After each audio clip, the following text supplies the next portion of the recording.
Boa tarde. Estamos chegando diante do coração. Boa tarde, boa tarde. Prontinha para nossa live, o vídeo de hoje com os nossos mergulhos em Eclesiastes.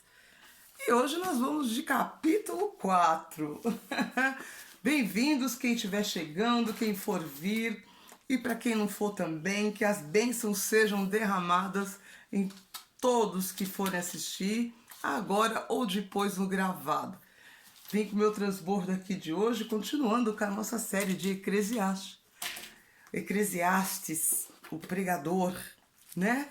Então você aqui que está no YouTube já sabe, né? Qual é o ritual?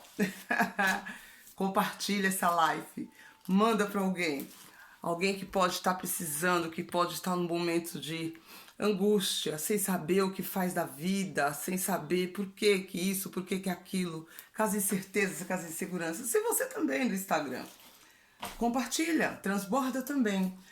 Você pode colocar seu coração, seu comentário, que sempre será bem-vindo. Vamos ajudar aí essas redes sociais a espalhar amor, o amor que foi deixado para que a gente ame uns aos outros. Então, eu aqui faço o meu transbordo dessa semana. Estamos em Eclesiastes. Eclesiastes é um livro cheio de insights. Muito bom demais mesmo. No de ontem nós vimos, né, que foi o capítulo que fala muito do tempo, que é tempo para tudo, há tempo para plantar, colher e desfrutar. Esse é o resumo, porque quem quiser ver está aí no canal, está tanto no YouTube como no Instagram, pode estar dando uma checada, fazendo como sempre eu falo, o Roflix. Faça o Roflix e aí vai dar tudo certo. Então vamos lá para o capítulo 4, porque eu sei que outras pessoas também têm as suas atividades aí, como eu tenho as minhas, mas o meu compromisso comigo, para com Deus primeiro e com vocês também, que a gente tem que honrar aquilo que a gente fala, porque senão de nada de nada tem resultado se você não faz uma coisa com compromisso realmente. Então, Senhor, meu Pai amado, meu Pai querido, abençoa a live de hoje, que seja simplesmente para levar a sua voz, para levar o que o Senhor pede. Bom, o capítulo 4, eu vou acompanhar vocês vão me acompanhar se quiserem aí, né? Porque o capítulo de hoje são os males das tribulações da vida, todas as tribulações, ai, tribulações, todo mundo tem, né? Tem gente que tem demais, tem gente que nunca para, e isso aí às vezes não é muito bom, ter tribulações o tempo todo, mas são os males e as tribulações da vida. Capítulo 4, aqui o Salomão ele já estava bem determinado, ele já sabia o que tinha acontecido, ele já tinha feito os questionamentos, ele já tinha se feito teste, provado, atestado, o que estava, as dúvidas que ele estava tendo, que ele estava buscando nos capítulos anteriores, que a gente já conversou sobre isso, né? E ele já começou a ficar muito bem consigo mesmo em relação a isso, ele encontrando o sentido, e ele decidiu, ele viu, ele percebeu que apesar dos apesares, que Deus restaura tudo que é necessário. E o que já é, o tempo para tudo que a gente tem que ter, tem que fazer, é preciso sim. E quanto ao trabalho, aqui hoje a gente vai ver que mesmo ele que estava falando, é tudo em vão, é tudo vaidade, é tudo em vão. Por que é tudo em vão você correr atrás do vento, trabalhar tanto, depois você não ter nada, você nem saber para quem vai ficar, se vai ficar com uma pessoa honesta ou uma pessoa sábia, lembra disso? Agora no capítulo 4, ele já está com uma outra visão em relação a tudo isso, e ele vê que o trabalho é uma bênção. Ele fala, Deus abençoou o trabalho, porque foi uma maneira que Deus viu, para quando deu ao homem a obrigação de trabalhar para poder ter o próprio sustento, porque ele tinha tudo, mas quando entrou, né, a desobediência, o homem teve que suar o seu rosto para poder ter o seu alimento, para conseguir aquilo que ele queria. Então, aí é o que está. E é o que vai acontecer, mas ele abençoa o trabalho, porque o trabalho nada mais é do que uma forma de um propósito que Deus deixou para o homem para trabalhar, que através do trabalho ele teria um propósito de vida, porque senão o que seria com ele? O que seria com os homens que se ele não tivesse um propósito depois que estava lá no Éden, com tudo ali, as suas mãos prontinho para poderem usufruir, mas com o pecado teve que ter o trabalho. Então o trabalho você veja como é um propósito na sua vida. Vamos lá. Além de ser as tribulações da sua vida, né, dos males e as tribulações da vida, fala muito da vida social. Vamos lá. Voltei-me e vi todas as violências que se fazem debaixo do sol e as lágrimas dos oprimidos sem ter quem os console, e a violência estava na mão dos seus opressores, e para eles não havia consolador. Então, ele aqui, o Salomão, ele estava vendo que ele voltou-se, né? Ele olhou em volta, voltei e me vi todas as violências que se fazem debaixo do sol. Porque existiam os escravos, né? Existiam as pessoas que eram oprimidas pelos seus senhores. Então ele via tudo aquilo. E eis as lágrimas dos oprimidos, sem ter quem os console. E a violência estava na mão de seus opressores. Para eles não havia consolador. Quer dizer, olha, mesmo naquela época, ele conseguiu perceber, porque existia essa opressão. Era como se ele estivesse vendo hoje, nos dias de hoje, as opressões que também existem no nosso mundo, na vida, no trabalho, em muitas comunidades, em muitos empreendedores, empregadores, aliás, não empreendedores, empregadores que oprimem os seus funcionários, oprimem as pessoas que trabalham por ela. E você vê no dia de hoje a corrupção, a falta de amor que tem nas pessoas, a gente vê pelo mundo espalhado, as pessoas estão esfriando, porque já estava escrito que o amor se esfriaria, né? Então aqui era como se ele estivesse vendo a televisão do dia de hoje, com as más notícias, né? Quem vê nos jornais, aí fica vendo mal notícia, vê a corrupção, falta de amor, roubo, destruição de lares, a violência nos casais, nos lares, espancamento, enfim. Então ele, naquela vista dele lá também, naquela época, na visão dele, ele também via essas coisas acontecendo lá, nem milhares de anos atrás. Você vê que interessante? Por isso que a palavra nunca é morta, ela é sempre viva. No versículo 2 ele fala: e eu louvei eu os defuntos, os que morreram, mas aos que viventes, que ainda vivem. Olha só, ele louvou mais as pessoas que tinham morrido, ele dava, né? Ele estava falando assim que era melhor então ser um morto do que estar vivo. Porque ele estava vendo que a violência era tanta, a falta de amor era tanta, a falta de compreensão, que ele via que era melhor estar morto do que vivo. Aqui você pode ver isso assim como uma coisa meio deprimente da parte dele, né? Mas ele era um pensador, ele era um filósofo, ele era um homem sábio, e ele vai seguir fazendo as conclusões dele. Melhor que uns e outros é aquele que ainda não é, que não viu as más obras. Quer dizer, se você não tivesse nascido, você não teria visto as más obras dos homens aqui nessa terra. Debaixo do sol. Vi também que todo esforço é o êxito de toda obra desperta uma inveja do homem contra o seu próximo. Que todo esforço e o êxito de toda obra despertam a inveja do homem contra o seu próximo. Também isso é vaidade, é esforço inútil. Aqui você trazendo para os dias de hoje, por exemplo, quando você trabalha com a área de vendas, por exemplo, que você trabalha em grupo, em equipes, tem aquela competição, né? De bater meta, aquele pessoal ficar competindo com o outro, um querendo ser melhor que o outro. Desperta, se um vende se ele vendeu um pouco a mais, alguns milhares a mais, ou sei lá, dependendo da quantidade ali, um montante que o diretor, o dono da empresa coloca como meta, ele já fala, eu vou fazer. É bom ter competitivo, tem um lado bom, mas se a pessoa não souber administrar isso nas emoções dela, ela acaba atraindo para si sendo uma pessoa invejosa. A inveja do homem contra o próximo. Isso também é vaidade, é um esforço inútil. É o que ele fala, é em vão. O nécio cruza suas mãos e come a própria carne. Mais vale uma mão cheia de descanso que ambas cheias de fadiga e esforço inútil. Aqui voltamos a pessoa que busca o sucesso, busca a riqueza, busca crescer, mas ela se fadiga e ela não tira proveito do próprio trabalho.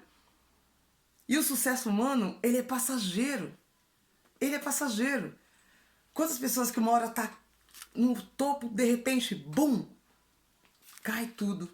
Porque também, de repente, ela só preocupou-se em buscar o sucesso, em buscar a riqueza e não buscou o principal. Não procurou fazer aquilo que realmente, como fala em Mateus, lá, se não tiver amor, né? O Mateus 24, ele até fala em Mateus 24 em relação à primeira coisa que é muito importante, é o amor entre as pessoas. E como isso vai se esfriando, as pessoas vão deixando isso de lado, aí só vão trabalhando que nem loucos para obterem as coisas, vai querendo cada vez mais, cada vez mais. E, enfim, acaba às vezes nem aproveitando, como eu comentei no dia de ontem, a pessoa às vezes nem faz uma viagem na cidade vizinha. O que adianta tudo isso? Em Mateus 24, 24, no versículo 12, tem aqui: e devido ao aumento da iniquidade, o amor se esfriará. O amor de muitos se esfriará. Mas a gente tem que perseverar até o fim. Persevera. Está marcado aqui no 24. Também como no 22, 37, 9, ele também faz uma mesma para você ver, olha, na época de Salomão, quando ele escreveu Eclesiastes, Jesus não estava aqui ainda. Para você ver como tem tudo ligação. O que acontecia lá no Antigo Testamento só se confirma também no Novo Testamento, quando Jesus também veio para essa terra. Ele também falou, pregou, deixou essa mesma coisa, esse mesmo ensinamento. No Mateus 22, 37, deixa eu ver aqui, para falar para vocês, 37 e 39. Também Jesus fala o mesmo. Olha como é bom você saber disso, saber que a visão de Salomão, quando ele escreveu o Eclesiastes, não estava errada. Ele não estava sendo pessimista, ele simplesmente estava sendo realista, vendo realmente o que estava acontecendo. No 37 fala: disse Jesus, amarás ao Senhor teu Deus com todo o seu coração, com toda a tua alma e com todo o seu entendimento. No 39 ele fala: e o segundo, semelhante, é amarás o teu próximo como a ti mesmo. E aqui foi o que Salomão percebia, que as pessoas não tinham amor, estavam somente naquela competição, naquela loucura desvairada. Por isso que ele fala: tudo é em vão, tudo é inveja, inveja inútil, tudo é vaidade e esforço inútil. No 6, mas vale a pena a mão de descanso do que ambas cheias de fadiga, é um esforço inútil. Virei-me outras vezes e vi a vaidade debaixo do sol. Há um homem que está só, e o sucessor, e não tem sucessor, não tem filho, não tem irmão, mas nunca cessa de trabalhar. Quer dizer, é uma pessoa que não procurou ter uma família. Ele não tem uma família, ele não tem um propósito. Ele não tem motivo, ele não tem razão, ele não vê razão de porquê, né? A pessoa não tem nada. Há um homem que está só e sem sucessor, que não tem filhos, não tem irmãos, mas nunca cessa de trabalhar. Nem os seus olhos se saciam com as riquezas que tem. E nem se pergunta: para quem? Para quem que eu trabalho? Também, isso é vaidade e triste tarefa. É o trabalho, né, sem propósito. Então, o trabalho, ele veio de uma forma que foi para ter um propósito de vida. Você ter uma família, quando você tem uma família, você tem um trabalho, você tem um propósito de sustentar a família. Então, você veja que aqui, mesmo com aquelas questões que ele fez nos capítulos anteriores, falando para que o trabalho tudo é em vão, mas ele reconhece que quando se tem um trabalho, você tem um propósito. Então tem que ter uma família, você precisa ter um irmão, você precisa ter pessoas, você precisa se relacionar. Então é melhor você ter alguém para se relacionar, para que a sua vida tenha um propósito.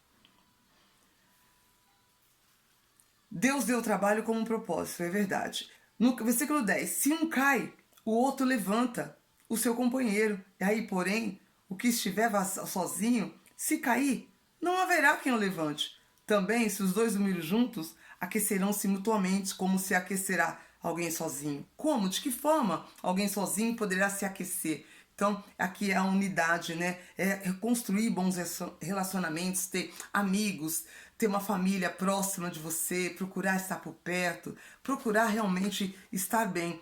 Aí no versículo 12, quando ele fala: se alguém prevalecer contra um, dois lhe resistirão. É o cordão de 3 fios, né? Como se fala também lá, acho que é em Coríntios, com o cordão de 3 dobras, ninguém pode estirar, né? Ninguém pode desatar. Ele não vai se arrebentar fácil, porque ele vai ter 3 pessoas ali. Aqui você já vê as 3 também, se você vê pro lado espiritual, é o Pai, o Filho e o Espírito Santo.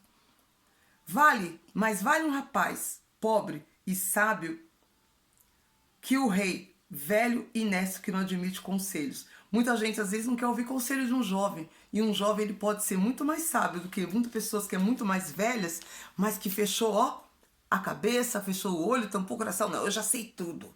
Eu não preciso que ninguém me ensina nada. Olha pra mim, eu já tenho mais idade que você.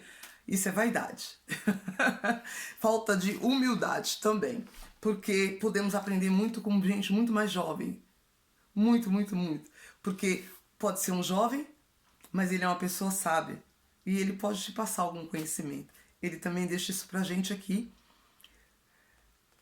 Porque o cárcere, no 13, aliás, mais vale um rapaz, né, que o nécio que não admite conselhos. Sempre podemos aprender. Porque do cárcere sairá aquele que reinar, mesmo que em seu reino tenha nascido pobre. Vi a todos os que vivem debaixo do sol, caminhando com o rapaz sucessor que ficará no lugar daquele. Não tinha fim a multidão do povo que lhe seguia. Contudo, os que vierem depois também não se alegrarão dele. E isso também é vaidade e esforço inútil. O que ele está dizendo aqui em Eclesiastes? A gente faz o nosso resumo, como sempre, né? A gente traz que os problemas que tem aqui na Terra são, né, as notícias que a gente tem, sabe, essa violência crescente, as famílias desunidas, mulheres sendo agredidas, crianças, violência, esses problemas sociais que a gente tem. Oi, Tita, bem-vinda, amada. Bem-vinda à nossa live.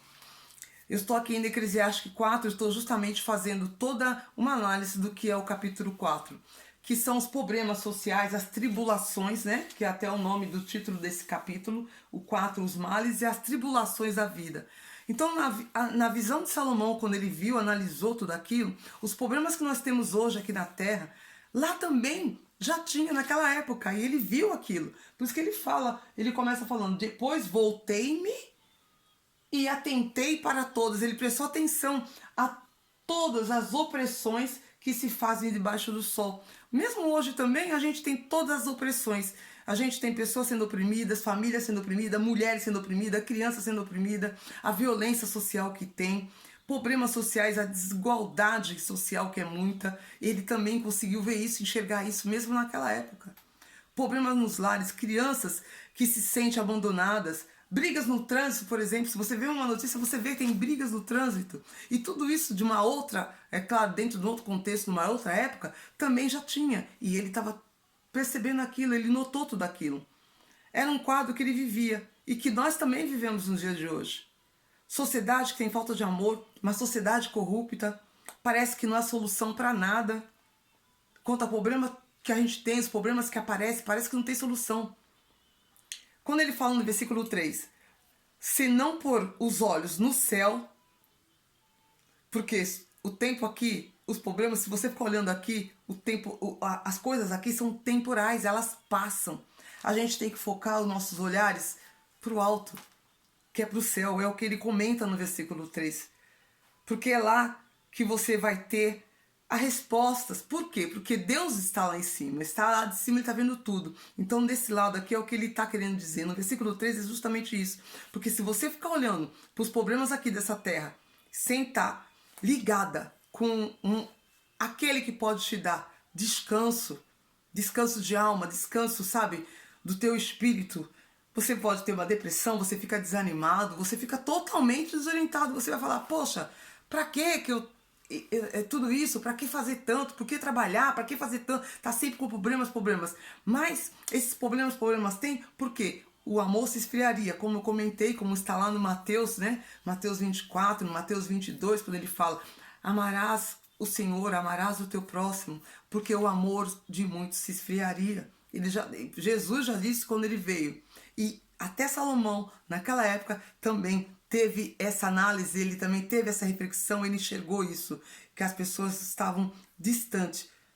Aí, sem amor no coração, tudo é vão, tudo é inútil. É o que ele quer dizer. Tudo é em vão se você não tiver amor. Toda aquela luta, tudo aquilo que ele comenta no capítulo 1, no 2, no 3, que tudo é em vão, que tudo é vaidade, né? É porque não existe amor. No versículo 9, ele apresenta os problemas das mudanças, das dissoluções. Por exemplo, quem anda sozinho pode até vencer, mas é para andarmos juntos, para andar em grupos. Por isso que ele falou aqui, ele comenta, se um está sozinho, melhor é dois juntos do que um sozinho. Por quê? Tem melhor paga do seu trabalho. Né? Você vai trabalhar com uma pessoa que você vai, vamos fazer um exemplo simples. Você vai na sua cozinha fazer uma comida porque você teve uma encomenda de alguma coisa que você cozinha dentro de casa, você oferece almoço, ou se você tem você e teu esposo, você, o seu filho ou sua filha para te ajudar, as duas pessoas ali vão trabalhar mais rápido, vai fornecer muito mais rapidamente e o dinheiro vai vir e ninguém vai ficar tão fadigado, tão cansado. Então, tudo que você fizer em dois, fica com mais facilidade, porque um vai dando suporte para o outro. Você trazer para uma vida prática, se você tem um trabalho no campo, da mesma forma, se você trabalha com vendas, numa área de vendas, numa loja, e você está ali, que você está conseguindo fechar venda, às vezes um colega que está ali, que é um amigo de trabalho, que você tem uma boa relação, um bom relacionamento, ele percebeu a dificuldade que você está tendo. Isso está trazendo tudo já para a visão também nos dias de hoje, porque a gente não vive lá na época de Salomão. Ela percebe aquilo, aquela pessoa, aquele teu amigo, tua amiga, consegue entrar naquela sua conversa, naquele diálogo que você está tendo com o seu cliente e quem sabe não contorna também a situação e não conclui aquela venda dentro daquela loja que você está trabalhando. É um outro exemplo. Por isso que ele está falando aqui, que é melhor dois, as pessoas têm que se relacionarem, porque juntos as pessoas crescem. Elas vão evoluindo mais. Porque se tiver frio, na hora que você dorme, que você tiver alguém do teu lado, você também vai se sentir aquecido. Por isso que ele comenta, é melhor ter dois. No relacionamento, isso serviria também para um relacionamento. Quando no versículo 12 ele fala, se alguém prevalecer contra um, dois lhe resistirão. E o cordão de 3 fios não se arrebenta facilmente. Então, um casal que os dois estão juntos, que estão ligados ali, quando um tiver problema, outro, né? Não, fica calmo, nós vamos conseguir. Não chegar brigando, pelo contrário, é dando amor, é sendo unido. Sempre vai conseguir permanecer, porque vai ter uma força de alguém, vai ter alguém para levantar. Porque quando ele diz aqui, se um cair, o outro levanta.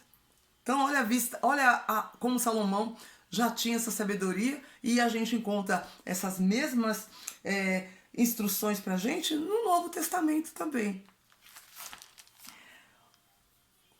Como os 12, por exemplo. Se você lembrar, Jesus quando ele veio, aqui tá, é verdade. Jesus quando ele veio, e ele em Lucas mais, quando ele pega os 12 apóstolos, o que ele fala? Para quando eles foram levar a palavra. Que ele falou, vai de 2 em 2. Lembra disso? Vai de 2 em 2. Por que de 2 em 2? Porque a caminhada ia ser longa, ia ser difícil. Não ia ser fácil para todos eles. Não ia ser. Então, quando ele viu que aquilo poderia, já sabendo daquilo, ele era o pai, ele era o filho, ele era o filho do Deus amado, ele tinha conexão. Manda de 2 em 2. Por quê? Já sabendo disso. Porque se um se cansa, o outro não, nós temos que ir, temos que cumprir o nosso, a nossa meta, o nosso alvo, a gente vai conseguir, levanta aí. Então, o que Salomão falou dentro de Eclesiastes se encaixa também com o que Jesus fala já no Novo Testamento. Acho que é no livro de Lucas que está, ou mesmo que seja em qualquer outro dos apóstolos do Novo Testamento. Versículo 3, no 13, quando ele fala, sempre podemos, no 13, ele sempre fala que podemos ensinar. Cada um de nós sempre vai poder ensinar e aprender. Porque é melhor um jovem sábio do que às vezes um rei ou um velho, uma pessoa mais idosa, que se acha que sabe tudo, que não aceita novos aprendizados. Porque isso não traz valor nenhum. Mais vale, como ele fala no 13, mais vale um rapaz pobre e sábio do que um rei velho, nécio, que não admite conselhos. Ele envelheceu, mas ele foi sábio porque ele sempre admitiu conselhos. A gente já está sabendo disso. Então, seja em que fase da vida que a gente esteja, eu, você aí, vamos sempre aceitar, receber conselhos, mesmo que essa pessoa seja mais jovem que você. Porque às vezes, se essa pessoa, se você perceber que ela tem sabedoria, o que ela está falando faz sentido, você não fecha o coração. Porque às vezes você fica naquele, eu sei tudo. Isso não é bom. Não é bom porque você está se fechando para um novo aprendizado. Principalmente porque tudo muda, tudo se faz novo. Né? Lembra disso, que tudo se faz novo. Lições novas, coloca-se diante de Deus. como uma pessoa humilde, quando você aprende lições novas, você se coloca diante de Deus. Você se torna uma pessoa mais humilde. E isso é muito bom. Disposta a fazer amizades. A gente tem que estar disposto a fazer amizade. Às vezes não adianta querer ficar só no seu mundinho. Por mais que você tenha a solicitude, que eu já comentei isso numa outra ocasião, solicitude é aquela pessoa que fica bem sozinha. Ela fica muito bem. Eu sou uma pessoa que tem muita solicitude, eu fico bem sozinha. Eu não sinto assim, ai, se eu ficar sozinha eu vou ficar desesperada. Não, eu fico muito bem. Tem gente que precisa sempre ter alguém perto, né? Eu fico bem, mas eu também sei da importância de você estar com relacionamento com outras pessoas, com comunicação, que eu sou comunicativa, então eu falo, bom, eu tenho meu momento, que eu preciso do meu momento para mim, que é a minha solicitude, mas quando é necessário, a gente tem, você também, se você não tem o hábito, procura se relacionar um pouco mais com um amigo, que você vê que ele tem a mesma linha de pensamento que você, para quando você sentir necessidade de conversar, falar algo, você possa abrir seu coração para essa pessoa, ou então tenha o seu cônjuge, o seu parceiro, com uma pessoa que você seja seu amigo, porque isso é importante. Lembra em Provérbios, também falamos sobre isso, em Eclesiastes ele continua dentro de uma forma diferente, mas é a mesma coisa, a mensagem continua fazendo sentido. Porque quando você tem um amigo junto, vocês podem enfrentar o seu problema, o amigo vai estar te dando. Ele não vai resolver o teu problema, mas ele vai estar te dando aquele suporte, sabe? Aquele ombro amigo, porque você tem que ter bons amigos. Você já pensou quando você se cai doente, se você não tem um bom amigo, se você mora sozinho, por exemplo, se você ainda não tem ninguém que mora com você, você ainda é solteiro, se você não tem um bom amigo, quem que vai olhar para você, lembrar de você? Poxa, eu não vejo fulano há tantos dias, deixa eu dar uma ligadinha, ver o que está acontecendo.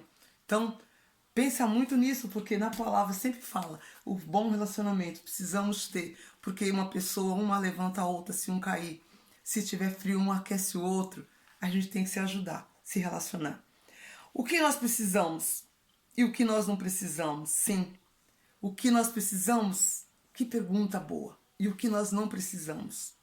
Para ser feliz. O estudo sobre pessoas que precisam, que ficam perguntando o que preciso para ser feliz. Tem gente que fala, preciso de dinheiro, muito dinheiro. Preciso ficar rica para ser feliz. Lembre-se, tem pessoas que são milionárias e são infelizes. Devemos sim ser ricos? Com certeza, porque Deus já falou, tomem posse de tudo. E nós já somos ricos quando você acredita nessa palavra de Deus. Mas aqui foi feito um estudo desde 1938, foi que eu vi, uma pesquisa que eu fiz aqui, que fizeram lá nos Estados Unidos, acho que foi em Harvard, se não me engano, com pessoas que tinham boas famílias de dinheiro, e também com umas pessoas que não tinham tanta facilidade de ter, né, uma boa qualidade de vida quanto os que estudavam em Harvard, da maioria de famílias ricas. E continuou até os dias de hoje, na atualidade, fazendo esse estudo, que viram que os que tinham muita riqueza tinham uma tristeza muito grande. E os que eram mais humildes eram mais felizes. Aí a gente pergunta, por quê, né? Por que será que isso acontece? Porque não adianta então você ter dinheiro, ter fama, ter diploma, se você não tem felicidade. O que te traz felicidade, na realidade, é ter bons relacionamentos. Porque quando você tem bons relacionamentos, amigos bons, amigas boas, pessoas que realmente têm o desejo de te dar suporte, te dar o calor amigo, o abraço amigo, isso te traz felicidade. Porque a felicidade não é material, ela é uma coisa interna, espiritual mesmo. Se você tem um relacionamento bom com pessoas boas, até mesmo com o seu companheiro, com o seu cônjuge, se você tem um relacionamento bom, essa felicidade vem. Que às vezes não adianta você que quis almejar, eu preciso casar com alguém muito rico, porque eu cansei de ficar pobre, cansei dessa tristeza. Às vezes você faz isso e também não consegue encontrar felicidade, porque a felicidade não é nas coisas, ela não é no material. Era uma coisa muito mais interna. Então é uma lição muito grande que a gente aprende. Depois que eu falei, os livros de Eclesiastes tem muitos insights e muita lição realmente de vida. Desfruta a vida. Busque sim. Vamos trabalhar. Ele fala, o trabalho te traz propósito. Você trabalha por um propósito. Você tem filhos por um propósito. Então, tenha filhos, como ele fala aqui. Por que um homem, eu vou repetir aqui, ó, no versículo 8, muito forte, eu gostei muito desse. O versículo 8 é o que me pegou no capítulo 4. Versículo 8. Há um homem que está só, sem um sucessor, que não tem filho, não tem irmão, nunca cessa de trabalhar, nem seus olhos se saciam com suas riquezas, nem se pergunta, para quem eu trabalho?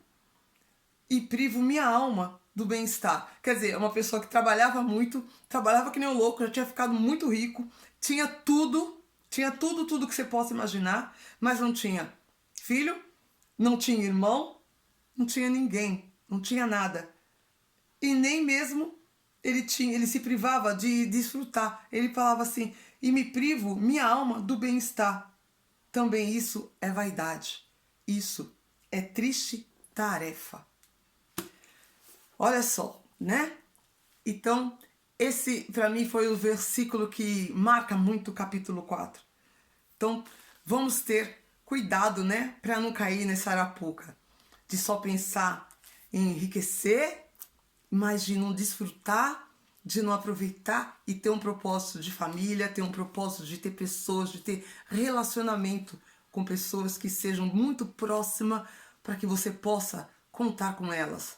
Claro, monte uma família, ter uma família é a base e os princípios de Deus. Mas se você não tem, então busque ter relacionamento com pessoas que possam ser a sua família, a família que você escolhe. Eu tenho a minha família de sangue e tenho a minha família de amigos escolhida. Silvia, que é uma amiga que eu tenho como fosse minha família. Cecília, Adriana, eu lembro de cada uma delas. Kátia Carrião, é a família que eu escolhi para ser minha família. Não é de sangue, mas a gente tem uma conexão. Eu estou longe deles, mas a conexão continua. Isso é muito bom. Então eu entendo muito bem isso aqui que Eclesiastes nos transmitiu. Então eu espero que vocês também, que forem ver depois, a Tita, minha amada, que você também tenha muitas pessoas, sabe, de relacionamento que você possa ter por perto, para poder te abraçar, te acolher e você também acolhê-los quando eles precisarem,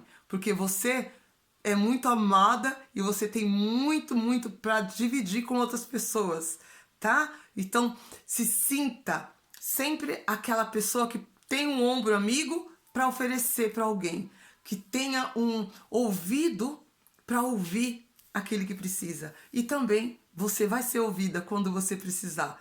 Ame e seja amada. Ame a Deus em primeiro lugar e ame ao teu próximo, como a ti mesmo. Tá certo? Então, eu deixo vocês agora e espero que quem for ver depois o gravado, compartilha, coloque seu comentário, clica aí no coraçãozinho, fala alguma coisa que você gostaria. Se você não entendeu, a gente depois pode conversar um pouco mais, mas eu creio que está bem esclarecido como a palavra tão antiga, de tanto tempo, escrita por Salomão, em Eclesiastes, quando ele caiu em si, né, numa idade já mais madura, fez todo essa análise do que estava acontecendo com a vida dele e com o que ele via ao redor. Então, fique muito bem, uma boa final de tarde aí para todos e a gente se vê na continuação do estudo de Eclesiastes. Um beijo no coração de vocês, se sintam amados por mim. Tchau, Tita! Tchau a todos, bem-vindos amanhã também, tá?